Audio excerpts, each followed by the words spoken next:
Welcome to the Deep Dive, the show where we cut through the noise and get straight to the insights you need. Today we're plunging headfirst into the high-stakes, often unpredictable world of NFL free agency. Big money, big expectations, and maybe even bigger risks. And today, specifically, we're zeroing in on the Jacksonville Jaguars.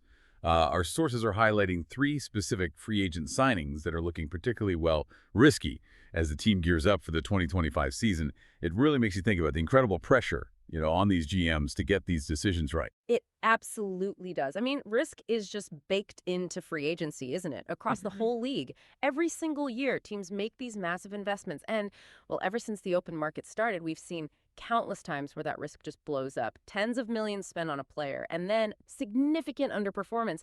And it's not just wasted cash, right? Those bad contracts can really hamstring a team's salary cap flexibility for years. Makes it tough to extend your own guys or go after other players. It's like a domino effect. And the Jaguars themselves, they've got some history here. Think back to quarterback Nick Foles, maybe, or running back Carlos Hyde. Yeah, I know for some of you, those names might bring back some less than fond memories. And even more recently, you could argue the Gabe Davis signing was maybe the worst move in Trent Bayhawk's time there.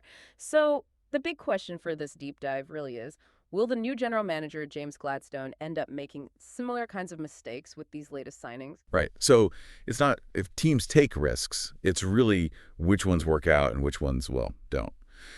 We've dug into the Jaguars' recent moves, and our sources flagged three signings that really capture this high-stakes gamble.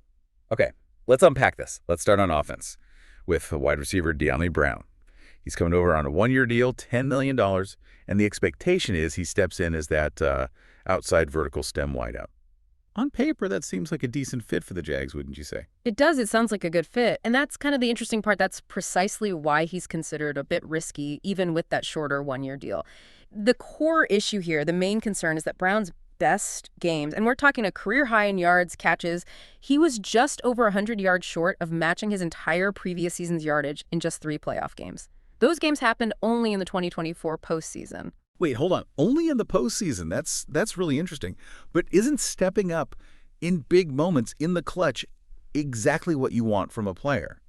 Why is that seen as such a big risk? Especially on a one-year prove-it kind of deal. Are we maybe reading too much into a good thing here? That's a totally fair question, and it really boils down to consistency and projection. Look, it's great he played well when the pressure was highest, fantastic, but that very concentrated spike in performance, it does raise a bit of a red flag about his ability to reproduce that, week in and week out over a full 17-game regular season. The concern is that the former North Carolina guy might just not consistently be the player Jacksonville hopes he'll be. Teams are essentially paying that $10 million based on that postseason performance, hoping for a full year of it. And, well, history kind of suggests it's a pretty big gamble to assume a player can suddenly flip a switch and keep that level up all year after just a few really hot games. It is a gamble, no doubt. But I guess, playing devil's advocate, you could say a bigger role, maybe more targets on a new team, could potentially change that, give him more chances to prove he can be consistent. It's that classic question, right? Was potential hidden by limited opportunity before?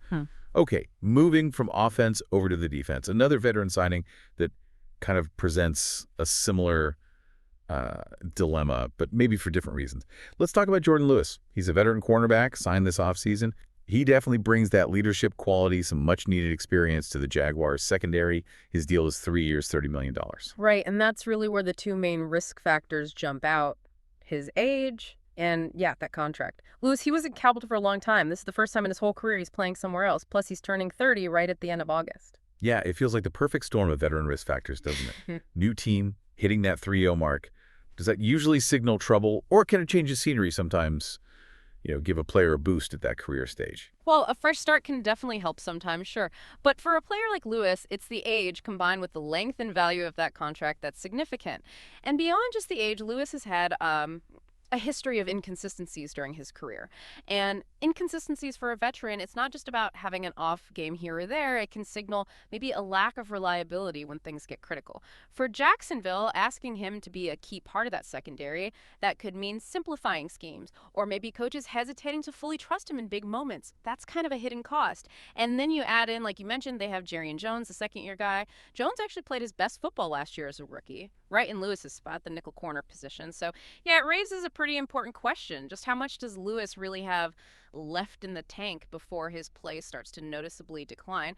That's a decent chunk of change, $30 million over 3 years for a player potentially hitting that age wall with that history and a promising young guy behind him. Okay, on to our third player on this risky list, Eric Murray, the veteran safety. Another longtime player from a division rival, the Houston Texans.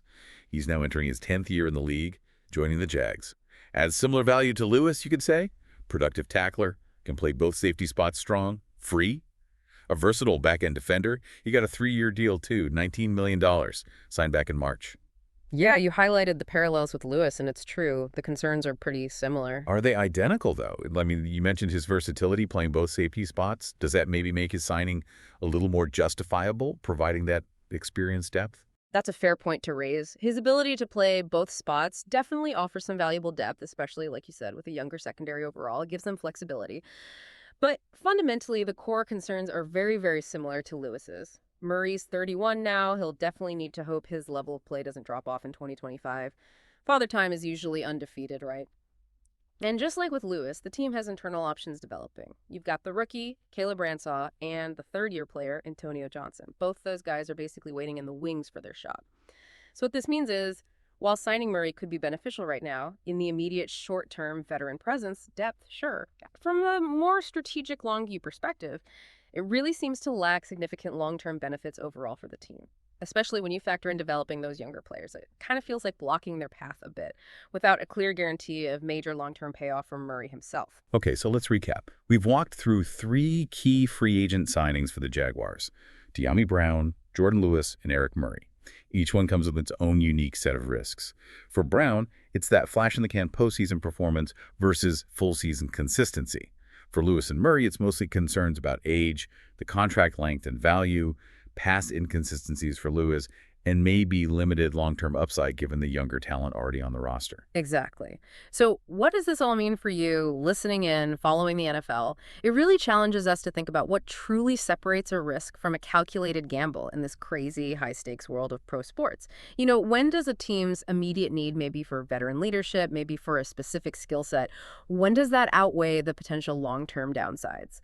Especially when you have younger, developing players just waiting for their chance to step up. If you were the GM, if you were sitting in that chair, how would you weigh these kinds of decisions? Immediate impact versus future potential. It's a fascinating balancing act.